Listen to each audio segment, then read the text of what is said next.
la façon dont tu agis, les paroles que tu prononces, les gestes que tu fais, tout cela n'est pas sans conséquence. Les actes ont un impact.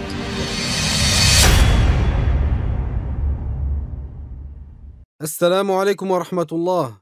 Chers auditeurs et chères auditrices, Ramadan, c'est un mois de générosité et de partage.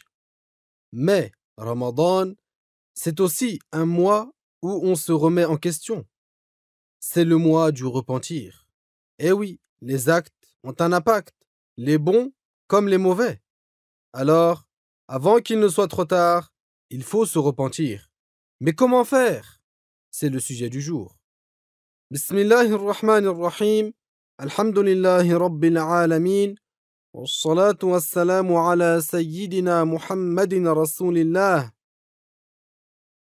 Les auteurs des Sunan ont rapporté du messager de Dieu, sallallahu alayhi wa sallam, qu'il a dit: Inna al-mu'mina idha aznaba kanat nuktatun sawda'u fi qalbih, fa idha taba ونزع واستعتب صقل قلبه وإن زادت حتى يغلق قلبه فذلك الران الذي قال الله تعالى كلا بل ران على قلوبهم ما كانوا يكسبون. Ce qui signifie, certes, quand un croyant commet un péché, il se forme un point noir sur son cœur. Lorsqu'il fait le repentir, qu'il abandonne ce péché et le regrette, son cœur se purifie. Mais si au contraire il récidive, ce point s'étend davantage jusqu'à ce que son cœur soit refermé. C'est là l'enveloppe que Dieu a mentionnée par sa parole, qui signifie « leur cœur ont été enveloppés d'une couche en raison de ce qu'ils faisaient. » Lorsque les péchés se succèdent sur les cœurs et qu'ils finissent par les refermer, il vient alors de la part de Dieu un sceau qui frappe son empreinte. Ainsi, la foi ne trouvera plus de voie pour parvenir au cœur et la mécréance ne trouvera plus de voie pour en sortir.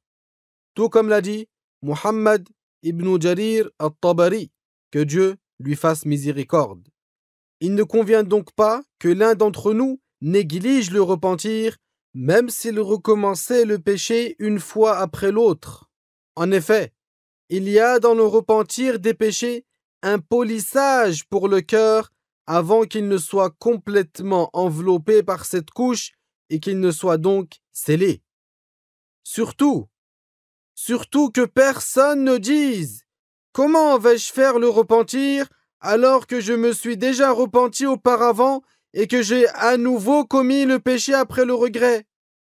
At-Tirmidhi a rapporté du messager de Dieu, sallallahu alayhi wa sallam, « Kullu bani Adam khatta'un wa khayrul khatta'in at-tawwabun » ce qui signifie la plupart des fils de Adam sont des pécheurs, et les meilleurs des pécheurs sont ceux qui se repentent. Ce hadith signifie que la plupart des fils de Adam tombent dans les péchés, et les meilleurs d'entre eux sont ceux qui se repentent après avoir commis leurs péchés. Chaque fois qu'ils désobéissent, ils font le repentir. Chers auditeurs et auditrices, le repentir est une obligation que l'on doit accomplir immédiatement après n'importe quelle désobéissance, que le péché soit grand ou petit. Ne néglige aucune désobéissance de sorte à la laisser sans repentir, car certes, tu désobéiras en cela au Seigneur. Alors, ne pense pas qu'il s'agit d'un petit péché, mais pense plutôt à celui à qui tu désobéis. Si ton péché consistait à avoir délaissé une obligation, alors rattrape-la, car l'acceptation de ton repentir en dépend.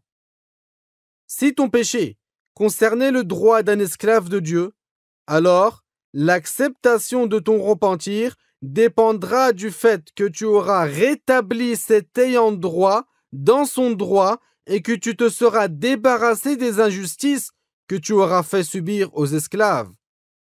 Car le prophète alayhi salatu wassalam a dit: Man kana indahu mazlamatun li akhihi falyatahallalhu minha fa innahu laysa thamma dinarun wala dirham.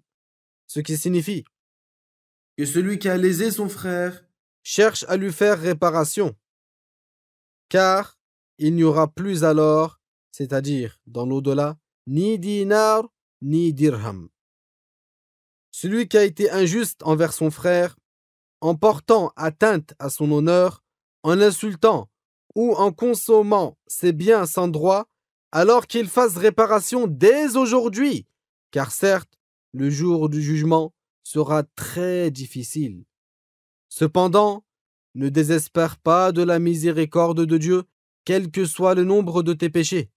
Dieu, Ta'ala, dit: قل يا عبادي الذين أسرفوا على أنفسهم لا تقنطوا من رحمة الله إن الله يغفر الذنوب جميعا إنه هو الغفور الرحيم.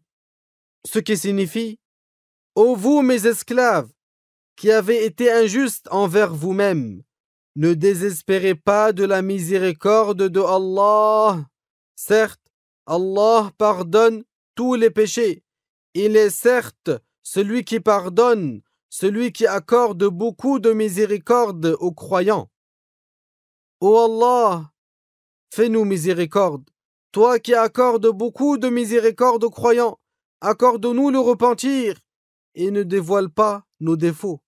Pardonne-nous, ô Allah. Accorde-nous ton pardon, ô Allah. Amin. Notre chronique du jour, les actes ont un impact, s'achève sur ces doigts. Mais si vous voulez réécouter les précédentes émissions, sachez qu'elles sont disponibles en ligne sur notre chaîne YouTube APBIF-officiel. Wa barakallahu fikum. Wassalamu alaykum wa rahmatullah.